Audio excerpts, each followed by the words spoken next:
Donc là on va commencer tout simplement avec deux setups différents.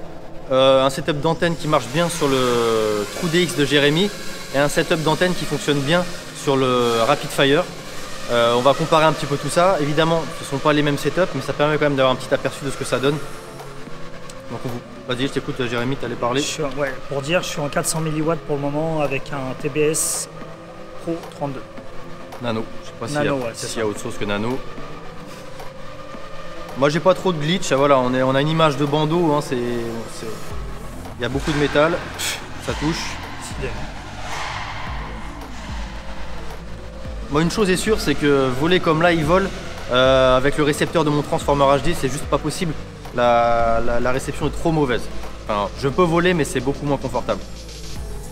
Là je sais pas toi, tu me dis Jérémy, c'est des moments où tu as trop de glitch. Ça va, moi c'est saturé un petit peu mais dans l'ensemble ça va. Là c'est assez clean partout.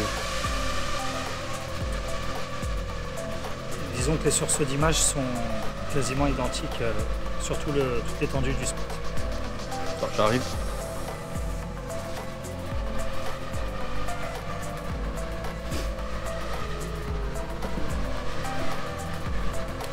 Je vais tourner dans l'autre sens pour changer l'orientation de l'antenne du quad. Ouais, en parlant d'orientation d'antenne, on avait commencé par tester avec celle-ci. Dès qu'on est en face, c'est nickel, ça capte super bien, c'est vrai que c'est super propre. Par contre, dès qu'on n'est pas en face, ici sur le bandeau, on tourne pas mal. C'était moins bien et on s'est aperçu que c'était mieux avec ces deux omnidirectionnels plutôt qu'avec cette directionnelle là qui, j'imagine, est plus intéressante en long range.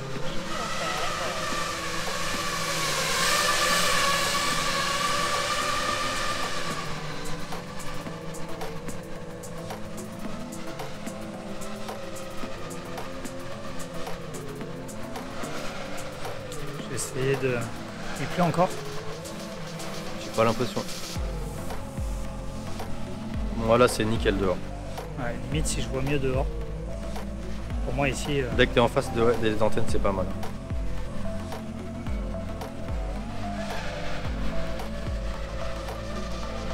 Je voulais tester à l'intérieur ici. Tu te rappelles les modes qu'on a mis, c'est indoor ou outdoor sur les deux récepteurs? Sur le Furious, je suis en outdoor. Et le Rapid Fire, il est en mode normal.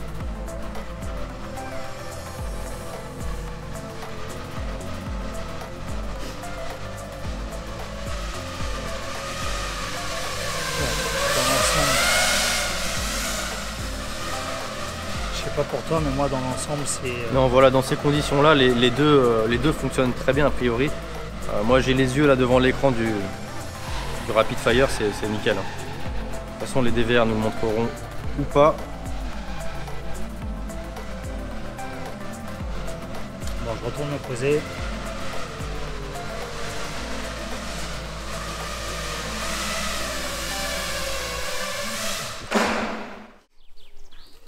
Donc voilà, on a changé de spot, on est sur un spot du coup en extérieur avec pas mal d'arbres et un peu de longueur. Donc on va encore comparer, comme on peut comparer, le Rapid Fire au TrueDX. Donc c'est Jérémy aux commandes comme d'habitude et puis ben, on va voir en live ce qui se passe. Un premier vol avec ces hélices là et après on inversera les hélices. Les hélices? Les antennes. Les antennes, putain. Donc voilà, comme la dernière fois dans le bandeau, on commence avec deux antennes sur le Rapid Fire, deux antennes sur le TrueD. Et on switchera, on fera à peu de choses près le même type de vol, même si c'est difficile à comparer comme ça.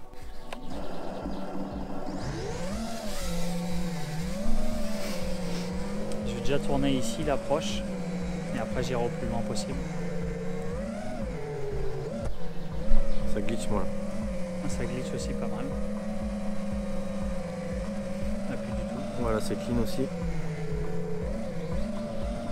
On vous mettra un ordre d'idée de la distance au montage, hein, comme d'habitude, peut-être avec une capture d'écran Google Maps ou équivalent, ou juste la distance.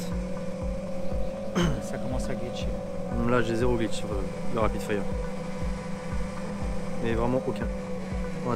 Un poil là, mais là j'en ai. Ah ouais. Bah voilà, c'est ce que j'ai souvent dit. Hein. Je vois pas forcément l'intérêt du Crossfire sur des configurations comme on a. Parce que là, bah, il est quand même sur une X9D+, donc avec l'antenne avec un gain un peu boosté. Et il a une alerte RSSI avant même d'avoir les quelconques glitches là sur les deux setups de réception qu'on a. 44. Donc bon. 44, je suis encore loin, mais bon, je me m'amuse pas trop. Là en tout cas tu exploites le spot entièrement derrière les obstacles ou pas sans souci. En tout cas côté rapid fire sur l'écran moi c'est clean. Il n'y a que derrière le lac là j'ai un peu de glitch. 44. On va revenir. On inverse les antennes. Ouais c'est pas mal. Peut-être aller faire un tour sur notre gauche là. Voir ce que ça donne lorsqu'on n'est pas face aux équipements.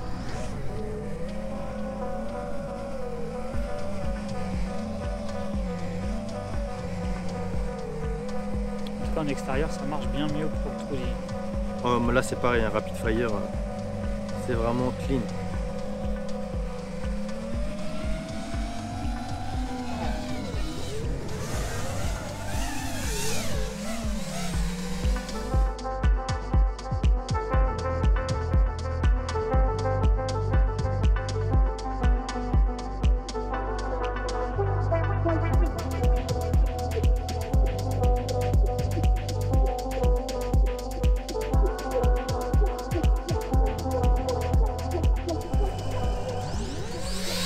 Donc là c'est reparti, Jérémy décolle, on a juste inversé les antennes sur les deux récepteurs vidéo. Là en tout cas sur l'écran du Transformer HD c'est vraiment super clean. 5, sensiblement 4, les mêmes glitches que 3, les autres antennes. 2, 1. On a encore le signal radio faible, vraiment avant d'avoir des problèmes sur la vidéo. Pourtant son antenne est bien orientée. Il a un RXSR sur le reverb. Là il y a du glitch pas mal. En fait c'est dès qu'il est à ras du sol derrière des gros obstacles, là il y a plusieurs maisons. Maison arbre. Sur la gauche du spot. Voilà, même parcours à peu près que tout à l'heure. Il n'y a pas de grosse différence.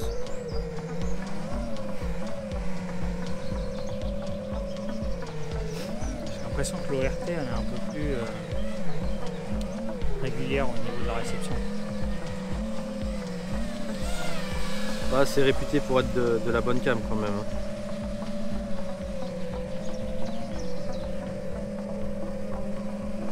Là ça glitch un peu.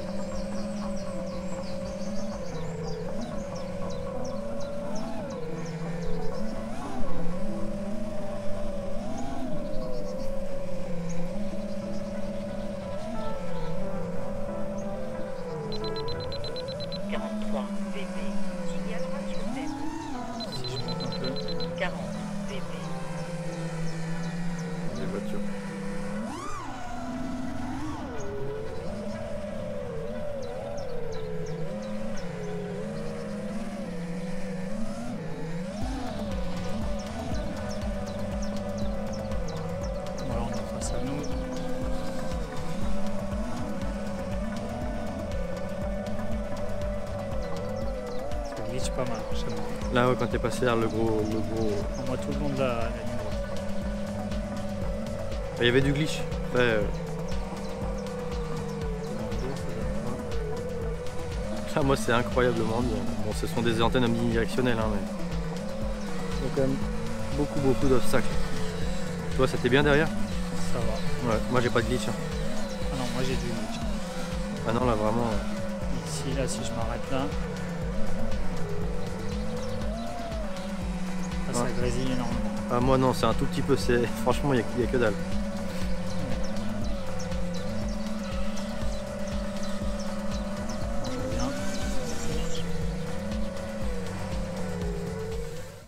Donc on va vous faire une petite conclusion comme ça en live après avoir effectué les vols.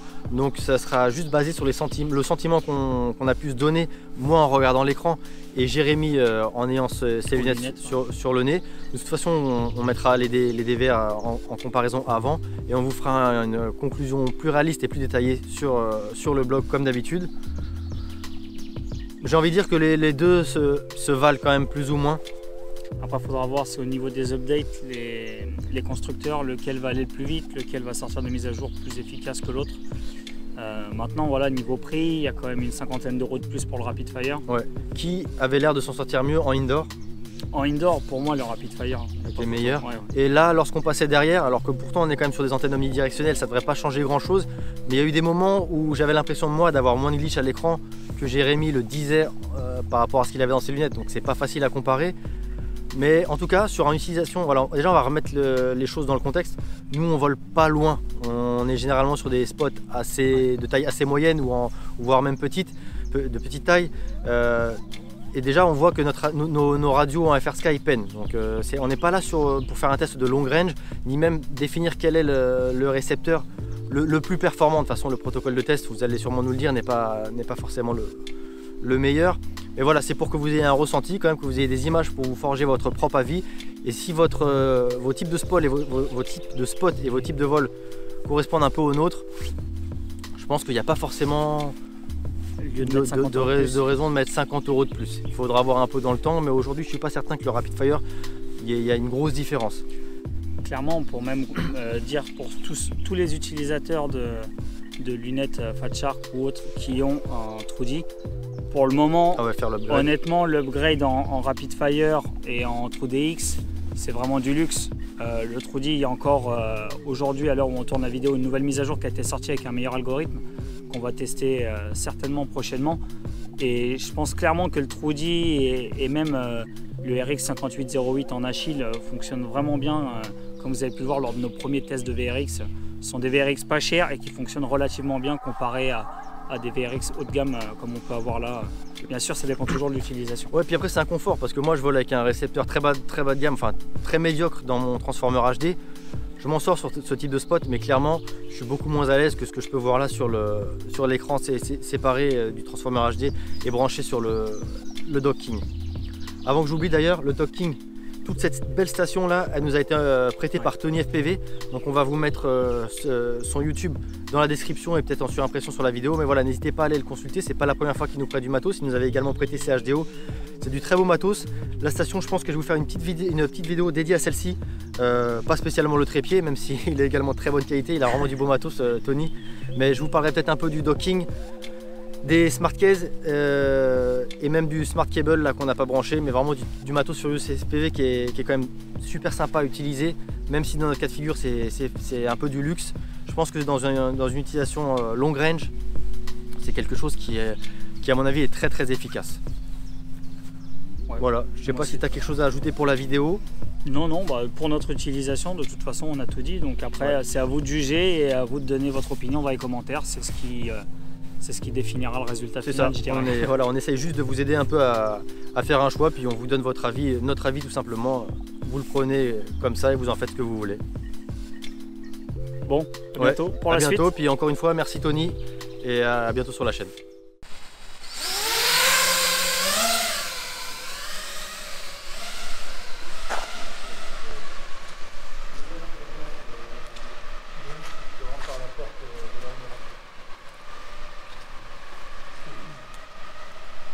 C'est-à-dire je peux pas traverser là. Je ne veux pas que tu ailles par là-bas.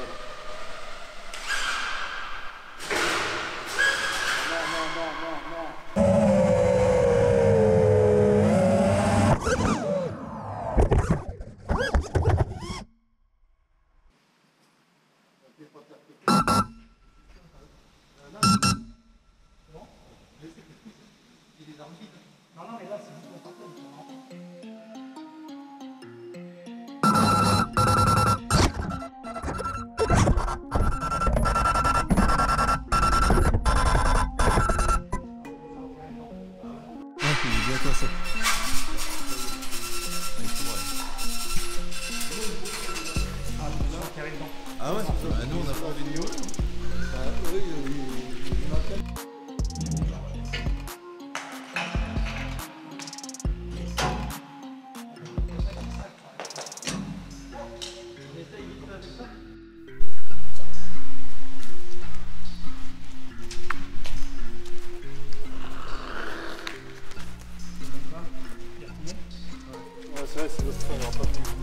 On l'a fait bouger tout à l'heure en tapant, mais avec cette grosse.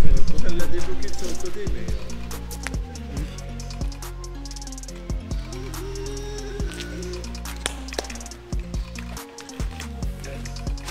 Ah ouais, c'est pas mal. On va visiter pour mettre là-haut, ça. Bah, de toute façon, depuis le temps, hein, ça fait trop de choses. Tu devrais armer là, c'est pas mal, il bouge, les gars. T'es dedans? Ouais. Vas-y, si t'arrives à tirer ça. Non, je peux le repousser. Et si tu tires sur la corde, tu tires sur la corde et tu renvoies tout. Non, tu tires sur la corde. Non, mais là, quand tu vas tirer, va sur la corde.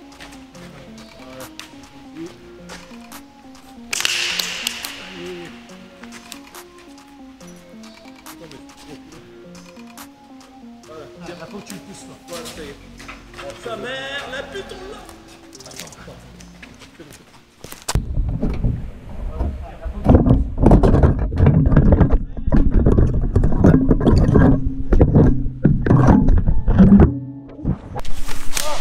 Tiens, tiens, tiens, tiens. Bon. Verdict. On va éteindre. Tant qu'il chauffe un peu. On va faire un baraque à manger. Oui, ceux qui vont tomber. Les hélices découpées. Bien joué les gars. Ouais, respect. T'as un peu d'eau J'en ai un. Au final, comparatif tombé à l'eau. Hein. Des hélices éclatées de partout. Un bras complètement bouffé. Mais t'as récupéré quoi? Les hélices complètement découpées. C'était pas gagné. Bon, on va voir si ça redécolle. Toc.